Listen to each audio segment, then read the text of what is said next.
Hello and welcome to another Victoria 3 video. This time we're going to be having a look at the comments and responses to Dev Diary number 29, the user experience. Now, the plan was to have both user experience and user interface dev comments in the same video. Because I didn't think maybe there would be quite so many. Maybe, I don't know, maybe I was wrong, but apparently I was not, because there's not actually any developer responses to the UI, which I wasn't expecting that. I found that kind of baffling. Maybe I'm just a bit too early, so I'm going to check this back again in a few days' time and see if anything's been updated. But it's not just that Mr. Roach here has forgotten, because if I scroll to the top, there is no, sort by developer comments. It's a bit weird. It is a bit weird. Because, I mean, if you can sort by or show only dev responses, it's a bit weird. It's a bit weird. But either way, let us talk about the user experience developer comments. Eddie says, looks gorgeous. Will there be some countrywide overview like the Victoria 2 production menu? So you can see all the coal mines at once and switch them all to nitroglycerin in one tick. The answer, yes. There will be a countrywide overview of each building type, where you can macro switch between production methods. Lovely. Perfect. They most likely do not know the release date yet, and announcing one would either mean crunching, delaying, releasing a half-baked game, or keeping the ready-for-shipment game out of our hands for longer than necessary. As for the dev diary itself, my only feedback is, as the Twitter teaser thread is going on about, please show the percentages as well as the raw numbers below all pie or square charts. Yeah, no, that's like my big gripe quite frequently with Paradox Games and their pies. Percentages are just so much more useful. Like, if we have a look at here, nobody who is not in the development team can tell me what that yellow slice represents. What is the accurate percentage here? Unless you're going to be zooming all the way in and counting the pixels, you're not going to give me an accurate percentage. These are useless, in my opinion. I would much rather have a chart with 3 columns. All right? One of them tell me who they are. Peasants, laborers, slaves, etc.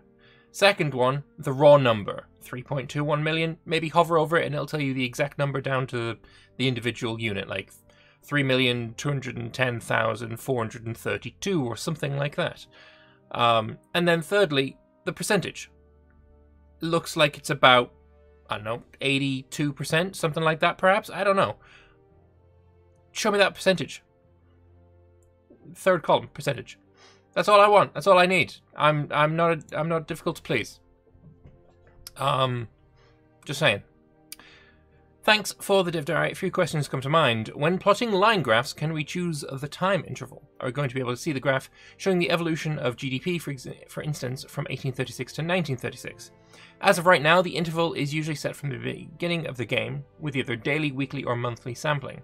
However, some graphs make more sense to have shorter intervals on, and for those we have that. Although there are constant ongoing tweaks and improvements on this, customizability of this is on our roadmap. As for your second question, would it not be in here? Oh, maybe second question of part 1. Yeah, no, fair enough. For GDP, we do have the interval from the beginning of the game. You can see that in the screenshot, so yes, you will be able to see a graph with the evolution of your GDP. When using the lenses to build factories and other economic buildings, can we see the predicted economic impact of those actions? So, yes, the predicted earnings of your buildings or expanding a building will be on the tooltip of the action, regardless if you do it through the panels or on the map through the lenses. Is it possible to know the amount of people living in a city or only its size? Taking in, is it LACHEC or IACHEC? I actually don't know.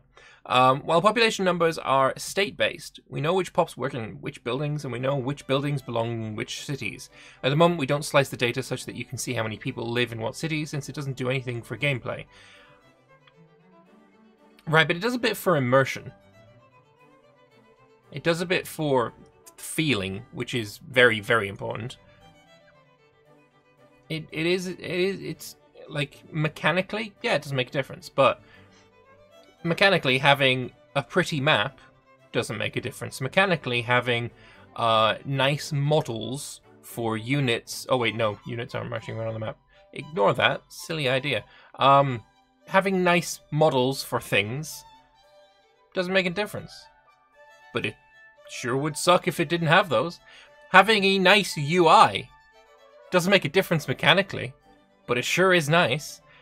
Being able to see how many people live in London doesn't make a difference mechanically, but it sure would be nice. We're looking into ways of visualizing this breakdown of state populations as well. Alright. And finally, because this is an incredibly short dev response video and response amount, I really like the dev diary overall, except this image. The image in question is this one here. I agree with him because this is kind of shit. This kind of visualization always gives me more questions than answers and just pisses me off overall. Why is GDP yearly if the graph shows weekly? Why is the y-axis going to 36.6k? Why is the 2 dates? Why is there no horizontal or vertical lines helping me measure? Why is there no more data on the x and y-axis? Why not zoomed in when half the y-axis is empty? I can't see the context of this image, therefore maybe I'm totally wrong and obviously biased by other games, so take my comment with a pinch of salt. So yeah, I mean I agree. There's not enough information on that image just to show us, oh, it's a chart. And yeah, having, you know, a crisscrossed grid so that I can compare where this peak is to wherever this is, it would be quite nice. I imagine 36.6k is at the top because that is the maximum amount that this particular graph has reached. I'd say that's pretty likely. The graph shows GDP from the beginning of the game to the current in-game date, which means you can see... Sorry, you can at least get a hum of how your GDP has changed over time. Graphs are a constant work in progress, and we have it on our roadmap to be able to hover over any point in the graph and display the date and data of that point. That's nice. I like that. I hope that ends up getting in before release date. Regardless, the graph not filling up all the way, that is currently not working as designed, it should fill up all the way. And by that I assume he means it goes to the end. But yeah, I think having a grid system on it, having more than just, you know, 36.6k would be nice to have some other numbers there. Being able to hover over any point and see the date and how much would be fantastic for sure. But yeah, I don't know. It's a weird one because we got back to dev diaries and so far both dev diaries have been exceptionally short. Well, not even the dev diary itself isn't short, but there's not been much like hurrah around it, you know? It's weird.